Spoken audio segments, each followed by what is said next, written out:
Japan occupied Korea until the end of World War II in 1945. After their surrender, the peninsula was divided along the 38th parallel, the Soviet Union occupying the north, the United States the south. The plan was to reunite Korea, but as the Cold War escalated, both the communist north and the capitalist south claimed to be the legitimate government. Then, in 1950, another war began. On Sunday, June 25th, Communist forces attacked the Republic of Korea. North Korea's army overran the south. A United Nations force landed, led by the United States, and pushed them back. As far as President Harry S. Truman was concerned, the stakes could not have been higher. In the simplest terms, what we're doing in Korea is this. We are trying to prevent a third world war. But as the UN forces, including Australians, moved north of the 38th parallel, the Soviet Union urged China to intervene on the communist side.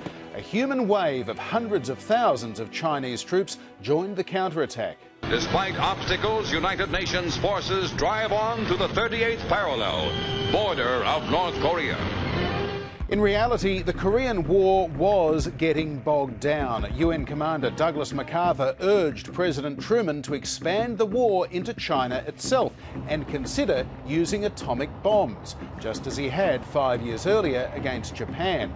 But that threatened retaliation from the Soviets, who now had their own nuclear bombs. MacArthur was sacked. The Korean War dragged on for another 2 years before an armistice was signed, again dividing Korea along the 38th parallel. The threat of an American nuclear strike saw North Korea begin its own atomic program. With some technical help from the Soviets and China. It took decades, reactors were built, plutonium was enriched, and with each new development, alarm grew. Sanctions were imposed in the 1990s. Multi-party dialogues, frameworks and agreements were signed. In 1994, the CIA raised fears North Korea may have produced its first nuclear device. Then, Bill Clinton announced a deal had been done to halt the North's weapons program in return for much-needed aid. North Korea will freeze and then dismantle its nuclear program. South Korea and our other allies will be better protected.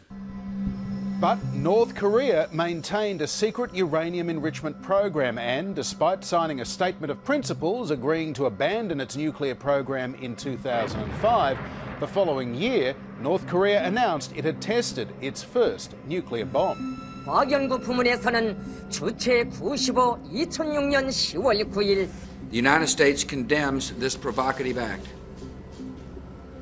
Once again, North Korea has defied the will of the international community, and the international community will respond. The past decade has seen more talks, North Korean offers of putting its nuclear ambitions on hold in return for food aid, then more tests of nuclear devices and missiles with greater and greater range, and increasingly belligerent warnings to the United States.